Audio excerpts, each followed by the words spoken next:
오늘은 2022년 11월 10일 조정대상지역 해제가 발표되었고 주택임대사업에도 큰 영향을 끼치게 되었습니다. 특히 2022년 11.10 대책이 주택임대사업이 어떤 영향을 미치게 되고 주택임대사업을 생각하는 투자자들이 어떻게 대처해야 하는지 알아보도록 하겠습니다.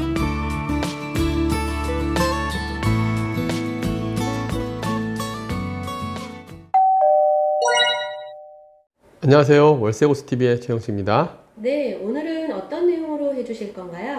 네, 오늘은 요번에 조정대상지역 해제 11월 10일 날 부동대책이 나오면서 이 조정대상지역 해제에 대한 내용이 있었습니다. 조정대상지역 해제가 뭐 여러 가지 아파트 투자자나 내 집 소유자분들 영향을 미치는데, 사실 저는 이거보다 저희 월세고수TV 취지에 맞게 주택임대사업자들에게도 영향을 크게 미치거든요. 어떤 영향을 미치는지, 그리고 조정대상 해제가 됐을 때 여러분들에게, 투자자들에게, 그리고 월 소득을 받는 투자자들에게 어떻게 우리가 대처를 해야 되고 하는 방안을 좀 알아봤는데요. 먼저 조정대상지역이 뭔지부터 설명을 좀 드려야 될 것 같습니다. 이게 법정 용어는 주택가격 상승률이 물가 상승률 2배를 뛰어넘거나 주택청약 경쟁률이 5대1 이상인 지역을 말하는데, 이게 원래 2016년 11월에 처음 서울 25개구가 조정대상지역 지정 규제가 되면서 규제가 시작되었고, 실제 세금적인 규제는 2017년 파리 대책 이후에 주택 수 문제, 그 다음에 양도세 중과 뭐 다양한 규제가 시작이 되면서 우리가 내용이 시작됐다는 걸 알 수 있는데, 파리 대책 내용을 보면 뭐 여러 가지 양도세 가산율 적용하고 뭐 여러 가지 뭐 중과하고 뭐 되게 다양한 규제가 있었어요. 근데 여기에선 사실 주택임대사업자의 규제가 없었는데, 사실 주택임대사업자는 원래는 전 정부 시절에서 혜택을 줬던 내용입니다. 2017년 12월 13일 주택임대주택 등록 활성화 방안 해가지고, 그전에는 대부분의 사람들이 임대사업자를 등록을 하지 않고 자체적으로 그냥 여러 주택을 갖고 있으면서 임대를 주고 월세를 받고 세금 신고도 안 하고 하다 보니까, 이걸 이제 활성화 하겠다 그래서 임대 등록 활성화 방안이 2017년 12월 13일 날 발표된 게, 앞에서 2017년 8월 달에 규제를 했는데, 조정대 규제를 했는데, 주택 임대사업자들은 좀 등록을 활성화하고 임차인 주거도 안정화시키겠다 그래서 활성화시켰는데, 그게 양도세 감면 확대를 해줬습니다. 주택 임대사업 등록을 하면 내가 살고 있는 집 이외의 나머지 주택임대사업 등록한 주택에 대해서 양도세 중과, 즉 주택수에서 빼주겠다.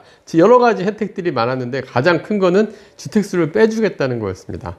그리고 종부세 감면도 개선하겠다. 즉 이건 뭐냐면, 내가 1주택이 있으면 나머지 주택이 있더라도 이 주택임대사업자 등록한 이 주택들은 주택수에서 빼주겠다라는 이 두 가지가 가장 큰 골자였어요. 그래가지고 이 혜택을 키워주다 보니까 많은 사람들이 주택임대사업자 등록을 했는데, 근데 2018년 9월, 불과 9개월 뒤에 다시 규제를 합니다.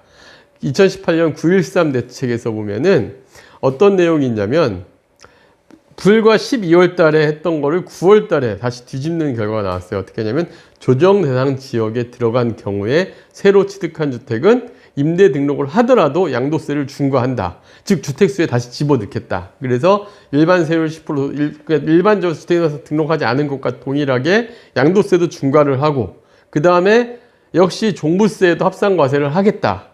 이 얘기는 말 그대로 주택임대사업 등록을 하지 말아라. 다시 이게 논조가 바뀌게 된 거죠. 불과 9개월 만에 정책이 이렇게 바뀌다 보니까 많은 부작용들이 있었고, 실제로 시장에 큰 혼란이 일어났었습니다.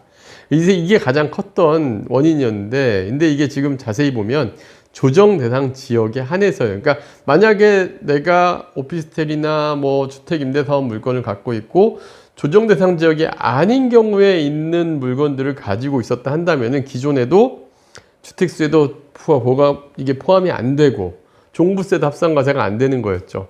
사실 지금 오피스텔 시장이나 그다음에 소형 주택들, 뭐 빌라나 이런 시장이 되게 어려운 이유 중에 하나가, 이 조정대상지에 들어가 있는 주택들 같은 경우 내가 기존에 뭐 10억, 20억짜리 집이 하나가 있는데 종부세 하나만 보더라도 1주택자면 11억까지 우리가 공제를 해주는 게 있잖아요. 공시가, 우리가 주택공시가에서. 근데 11억까지 공제를 해주는데 2주택이 되는 순간 6억으로 바뀌면서 이 오피스텔 조그만 거, 월세 뭐 한 50만 원 받는 거 하나 때문에 1년에 종부세만 갑자기 확 몇백만 원 이상을 내야 되는 상황이 발생을 하는 일들이 비일비재해졌습니다. 그러다 보니까 이런 오피스텔이나 이런 빌라들이나 이런 게 물량이 출회를 하면서 가격이 왜곡되는 현상들이 많이 발생을 했거든요. 실제 가치에 못지않게 정말 가격이 떨어지거나 이런 경우들이 많았는데 이게 이제 요번에 바뀌게 된 거죠. 요번에 바뀌게 됐는데 요번 11시 대책에서 가장 큰 게 규제지역 서울 및 하남, 광명, 그 다음에 성남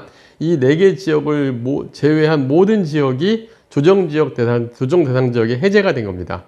그러면 이제부터는 이 조정 대상 지역에서 빠진 지역의 주택, 그러니까 오피스텔이나 빌라나 이러한 주택들이 주택임대 사업이 등록이 가능한 물건들 같은 경우 이런 걸 투자를 하게 되면 월세를 안정적으로 받는데 보통 오피스텔이나 빌라 같은 경우들이 상업용 부동산에 비해서 그래도 좋은 점은 안정적으로 월세도 받을 수 있고 그 다음에 공실 리스크가 현저히 낮아요. 그게 가장 큰 장점인데 요것들을 그동안은 주택수 문제 때문에 많은 분들이 하지 못했다면 주택수에서 빠지는 우리가 물건을 정말 좋은 물건들을 투자를 한다면 이 조정지역 해제의 결과가 향후에 가격이 오를 거다라는 건 모르겠지만 내가 소액으로 안정적인 투자를 원하시는 분들은 상업용 부동산에 부담이 컸던 분들 정말 금액이 커서 상업용 부동산 투자를 해볼 만한 물건들을 제외하고 솔직히 1억 이하나 1억 내외의 자금 가지고 상업용 부동산 투자하기에는 좀 어려웠거든요. 특히 대출을 끼고 해야 되는 상황이 많이 발생을 하다 보니까 최근같이 금리가 올라갈 때 마이너스 수익률이 발생을 하기도 하고 하다 보니 접근하기 어려웠는데 이젠 소액 투자로 이렇게 비조정 지역이 워낙 광범위해졌으니까 괜찮은 물건을 찾는다면 좋은 투자방을 찾을 수도 있을 것 같습니다. 그래서 이 조정 지역 해제가 주택임대사업자에 미치는 영향은 이제 주택수 문제를 완벽하게 벗어날 수 있다는 걸 우리가 알고 시작을 해야 되는데 제가 그래서 만약에 조정지역 해제로 돼서 이제 임대사업을 생각하시는 분들에게 사실 저희가 봤을 때는 일반 다세대 주택이나 빌라보다는 오피스텔들이 처음 초보자들에게는 좀 관리도 편하고 용이한 부분인데 이게 좀 적격 물건이라고 생각해요. 그래서 저희가 최근에 저희 채널에서 많이 보는 영상 중에 하나가 좋은 오피스텔 고르는 법이에요. 이걸 오피스텔로 하나로 좀 함축해서 본다면 이런 물건들을 투자한다면 좋을 것 같다는 기준이 있습니다. 어떤 기준이냐면 먼저 첫 번째는 서울, 경기, 수도권, 지하철, 역세권 반경 500m 이내 그리고 대학가나 산업단지 같이 배우 수요가 많은 곳 또 임대조사 결과 수익률도 지금 현재 기준에선 최소 5% 이상 나오는 거 그 다음에 오피스텔 경우는 건물 질고를 2010년 이후에 지은 거. 왜 2010년 이후냐면 2010년부터 그다음 다락 난방 단열 규제나 그 다음에 이 건축 기준 자체가 오피스텔을 업무용 시설 기준에서 주거용 기준으로 좀 변경이 되면서 단열이나 방음 같은 게 좀 잘 되는 세대들이 많고요. 그 다음에 건물 관리 방법 고려해서 100세대 이상 또 연면적이 1500평 이상인 이런 체크리스트를 적용을 해서 고른다 한다면 좋은 매물들 선택을 할 수가 있는 주택임대 사업을 할 수 있을 거라고 판단이 듭니다.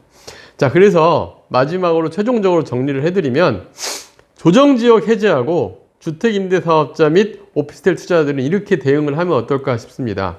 첫 번째, 제일 중요한 건데 조정지역 해제 결과 주택수 문제 없이 1, 2억대 소액 투자자를 한다면 공실 위험이 적고 안정적인 월세 소득을 위해 수도권, 역세권, 소형 오피스텔 같은 경우 투자를 고려해 볼 만하고요. 두 번째는 제가 아까 2012년 11월 10 대책에 보면은 2012년 12월에 등록 임대 사업자 정상화 방안으로 좀 여러 가지 이슈가 나올 것 같아요. 지금 거기서 이미 예고를 했습니다. 2022년 12월에 임대 사업자 정상화 방안을 발표를 하겠다. 근데 여기 어떤 게 나올지는 모르겠지만 다양한 얘기들이 있습니다. 소형 아파트도 임대주택을 등록하게 해주겠다. 법인 사업자 규제도 완화하겠다. 이런 것들이 있는데 여기에 해당이 되는지 좀 봐야 될 것 같아요. 그래서 두 번째, 2022년 12월 소형 아파트 및 법인주택 임대사업자 혜택 확정할 경우에는 소형 아파트도 현재 제가 시장 조사를 해보면 저희가 수도권 2, 3억대 내 집 마련용 물건을 찾을 때 소형 아파트를 보니까 현재 임대 수익률 4%가 나온 아파트들도 있습니다. 이런 것들 역세권의 소형 아파트의 세대수도 한 300세대 이상인 것들은 한번 고려해 볼 만할 것으로 보여집니다. 네, 세 번째는 오피스텔 투자를 만약에 본다면 신축 분양 오피스텔은 현재 건축 자재비나 토지 가격이 많이 올라온 가격이 많다 보니까 좀 고분양가들이 많아요. 반면에 입지가 좋은 2010년 이후의 연식 오피스텔들을 우선 대상에 선정해서 우리가 물건을 좀 보신다 한다면은 좀 좋은 물건들도 찾아볼 수 있을 것 같고요.